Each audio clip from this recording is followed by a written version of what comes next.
कोशिश हमारी यही, तोड़ेंगे मौन को और जारी रखेंगे संवाद।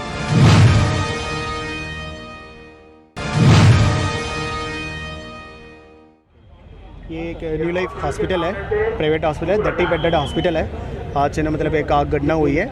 अभी तक है ना एडमिनिस्ट्रेशन के पास है ना 8 लोगों का है ना डेथ होने का है ना खबर है। मेडिकल कॉलेज में हम लोग ने कंफर्म किए हैं, 2 लोग है ना ICU में थे और 3 लोग है ना मेट्रो हॉस्पिटल में भर्ती थे, उसके एक का डिस्चार्ज कर दिया, 2 और भी है ना ठीक है। एंड लगातार हम लोग है ना पेशेंट्स का सिचुएशंस को भी है ना मॉनिटरिंग कर रहे हैं। एंड एडमिनिस्ट्रेशन की ओर से मतलब है ना माननीय मुख्यमंत्री महोदय से भी बात हुई है, उनका भी है ना मतलब आर्थिक सहायता देने के लिए ना घोषणा की है। नहीं वो तो इसका तो पूरा जांच करना पड़ेगा, तभी है ना इसमें पता चलेगा। बट कहाँ तक है ना लोगों ने, आसपास के लोगों ने बताया कि जनरेटर्स में ना तरफ बस्ट हुआ है, मतलब है ना शॉर्ट सर्किट हुआ है टाइप का। बट वो एक फायर सेफ्टी का है ना प्रॉपर है ना अभी पूरा है ना जांचें होगी, उस जांच के माध्यम से ही पता चलेगा। सर कितने मरीजों की होने की बात थी उस समय, कितने लोग भर्ती थे सर, कितने मरीज भर्ती थे, कितने लोग उस समय थे हादसे के वक्त, क्या आप सामने आया? नहीं ये लगभग ये भी है ना मतलब है ना सिंस हॉस्पिटल एडमिनिस्ट्रेशन के साथ हम लोग है ना टच नहीं कर पा रहे हैं। बट हम लोग कहाँ तक है ना स्टाफ और पेशेंट्स है ना कुल मिलाकर अराउंड 25-26 लोगों के ना आसपास है ना इस हॉस्पिटल में थे। ये 30 बेडेड हॉस्पिटल है। अभी टोटल 8 लोगों का डेथ हुआ, उसमें 3 लोग स्टाफ भी है, 5 लोग है ना पेशेंट्स हैं, 3 लोगों का स्टाफ है। इतना जानकारी है ना हमको मिली है।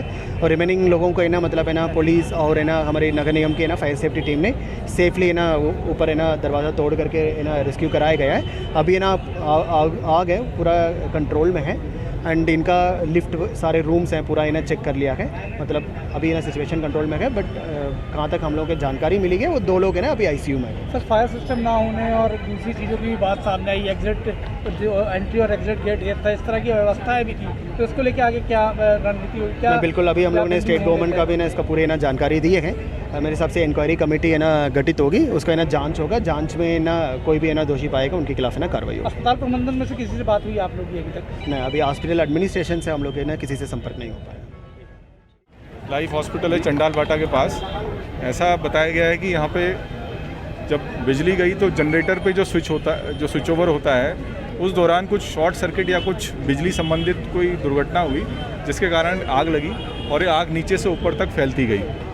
तो कुल मिलाकर अभी जो प्रथम दृष्टिया लोगों से बात करके अभी 1-2 घंटे ही हुए हैं, जितना अभी बात करके जो कारण समझ में आया है वो ये था। सर घायलों की और मौत की बात की जाए तो कितना समझ में आया, कितने लोगों की मौत हुई? इसमें सुनने में आ रहा है 10 लोग की मौत हुई। अभी जस्ट कंफर्म ही कर रहे हैं, मिनिमम 9 की तो हो चुकी है, शायद अभी वही कंफर्म कर रहे हैं कि 10th की वीक में। सर जो घायलों को कहाँ भेजा गया है?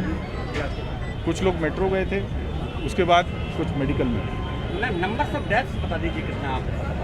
अभी कुल मिलाकर के वही अभी हम लोग कंफर्म कर रहे हैं, करीबन 9 से 10। ये मेडिकल में जो 10 लोगों की सूचना है वो लगभग ये स्थिति है कि वो नहीं है। पुख्ता जानकारी कुछ ही मिनटों में आ जाएगी। बहुत ही दुखद घटना है। क्यों हुई, कैसे हुई, इसके पीछे क्या कारण था वो पता लगेगा। क्षेत्रीय लोगों का जो बताना है वो उनका कहना है कि शॉर्ट सर्किट दिखा, उनका जो नीचे जनरेटर था उसमें एकदम से आग लगी और आग लग के वो अस्पताल में गई। चूँकि पेशेंट हड्डी वाले थे, हड्डी टूटी हुई थी, उस कारण से शायद लोग चल भी नहीं पाए। निगम की टीम समय से पहुंच गई थी। जो ऊपर जाकर जो हमारे फायर ब्रिगेड वाले लोग थे उन्होंने पूरी क्षमता से काम किया है। विषय अभी सबसे महत्वपूर्ण ये है कि घटना बहुत दुखद है और लोगों की जानें गई हैं। ये हम सब के लिए बहुत दुख की बात है। बाकी सारी बातें होती रहेंगी, परंतु अभी सिर्फ ये देखना है कि जितने लोग बच सकें वो बच जाएं। हमें अभी थोड़ी देर पहले सूचना मिली, लगभग आधे घंटे पहले, कि यहाँ चंडाल बाटा के पास में न्यू लाइफ हॉस्पिटल में आग लग गई है। जैसे ही सूचना मिली तत्काल हमने सब स्टेशन से एक गाड़ी रवाना की और उसके बाद मुख्यालय से 2 गाड़ियाँ और यहाँ पर मौके पर रवाना की। जैसे ही हमें जानकारी मिली कि जो प्रारूप है थोड़ा सा बड़ा है, यहाँ पर कुछ इलेक्ट्रिफिकेशन के कारण थोड़ा सा समस्या फायर फाइटिंग में हुई और काफ़ी मशक्क़त के बाद आग पर काबू पा लिया गया है। इसमें कुछ कैजुअल्टी भी हुई है और हमारों के सामने जितने गाय हैं कुछ बॉडी वगैरह जी अभी यहाँ पर 3 बॉडीज हमने यहाँ पर निकाल ली है और इस पर और कोशिश है कि अंदर पूरी तरह से पहुँच करके यदि कोई फंसे हुए हैं तो उन्हें रेस्क्यू किया जाए। हाँ, सर्वर की समस्या पूरे प्रदेश में है। पूरे प्रदेश में सर्वर डाउन होने के कारण नेट की जो स्पीड है काफ़ी स्लो हो जाती है। उससे पक्षकारों के थंब इम्प्रेशन और फ़ोटो में काफ़ी टाइम लगता है, इससे काफ़ी भीड़ हो जाती है। भीड़ होती है, कभी कभी सर्वर डाउन होने से वो रजिस्ट्रियाँ रिशेड्यूल होती हैं अगले दिन के लिए। इस संबंध में लगातार हम लोग हेड ऑफिस में भोपाल बात करते हैं, संपदा लेवल पे बात करते हैं, वहाँ हम लोग उसको सुधारते हैं। फिर दिन में कभी 1 या 1.5 घंटे के लिए सर्वर बहुत सही चलता है, उसी दौरान वो रजिस्ट्रियाँ हो पाती हैं। तो इस संबंध में ये जो समस्या है वो प्रदेश स्तर की समस्या है। इसके लिए आप लोगों ने कहाँ बातें करी इधर? इसके लिए हम लोग संपदा स्तर पर भोपाल में जो हेड ऑफिस है हमारा, वहाँ हम लोग लगातार संपर्क में हैं। हम लोगों ने अभी नेट की स्पीड और बढ़ाने के लिए BSNL का ब्रॉडबैंड लिया है और अगले 2-3 दिन में वहाँ से राउटर आएगा, प्रोवाइड कराएंगे हेड ऑफिस से, तो उससे यहाँ थोड़ा सा नेट की स्पीड बढ़ जाएगी। सर बात की जाए तो सर्वर लगभग कितने समय से दिक्कत कर रहा है? सर्वर पिछले 1-1.5 महीने से लगातार पर डे कभी ना कभी वो डाउन होता है, इसके कारण रजिस्ट्री का काम प्रभावित होता है।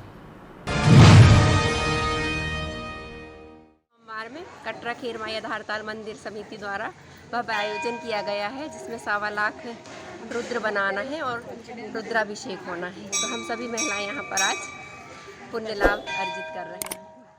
सावन माह के अवसर पे आज यहाँ कटरा खेरमाई मंदिर में पार्थिव शिवलिंग का निर्माण कर रहे हैं। हम सभी लोग पूरी समिति मिलकर कर रही हैं और यहाँ करीब 1.25 लाख शिवलिंग का निर्माण किया जा रहा है। शिवलिंग बनाने के बाद यहाँ पे अभिषेक किया जाएगा शंकर जी का, फिर उसके बाद ध्वजारोहण का भी कार्यक्रम रखा है। मंदिर में झंडा चढ़ेगा और हर साल चढ़ाया जाता है और इस साल भी चढ़ रहा है। ये सब प्रोग्राम होने के बाद फिर भंडारे का भी आयोजन किया गया है और फिर शाम को जो शिवलिंग का निर्माण किया गया है उसको तालाब में ले जाकर उनका विसर्जन किया जाएगा। और प्रतिवर्षानुसार इस वर्ष भी हो रहा है ये कार्यक्रम और लगातार होता रहे। माता रानी से प्रार्थना है कि इसी तरह हर साल होता रहे ये कार्यक्रम, आशीर्वाद बनाए रहे। हर साल की तरह इस साल भी शिव जी बनाए जा रहे हैं और शिव जी बनने के बाद अपना झंडा चढ़ेगा। हर साल झंडा चढ़ता है, वैसे इस साल भी चढ़ेगा। झंडा चढ़ने के बाद और अपने अभिषेक होगा। अभिषेक के बाद और अभिषेक होने के बाद फिर भंडारा होगा।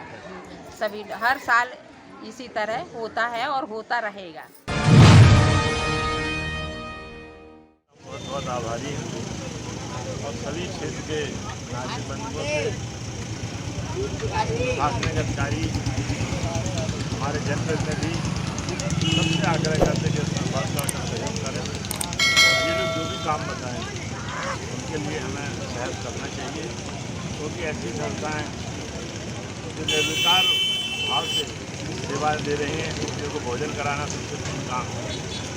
हम तो बहुत बहुत इनके आभारी हैं, उनकी संस्था को प्रणाम करते हैं और सभी लोगों से आग्रह करते हैं कि इनका सहयोग करें। भोले की रसोई के 1 साल पूरे होने पर हम लोग यहाँ उपस्थित हुए हैं और हम लोगों की यह उपस्थिति हमारी सनातन संस्कृति को दर्शाता है। सनातन से हमारी परंपरा रही है कि हम अपनी आत्मीयता को बढ़ाने के लिए खान पान का सहारा लेते हैं, चाहे वो प्रसाद वितरण के रूप में हो या जल वितरण के रूप में हो या किसी भी इस तरह की वस्तु के वितरण में जो हमारे पेट के अंदर जा करके आत्मा के संपर्क में आती है। और उसी परंपरा का पालन करते हुए बहन रजनी भावरी जी ने आज 1 साल से जो आयोजन करने की प्रक्रिया शुरू की है, वो हम लोगों के लिए गर्व की बात है और उस सनातन संस्कृति के अंतर्गत हमारे लिए बहुत ही महत्वपूर्ण और बहुत ही प्रेरणाप्रद चीज़ है। कोशिश हमारी यही, तोड़ेंगे मौन को और जारी रखेंगे संवाद।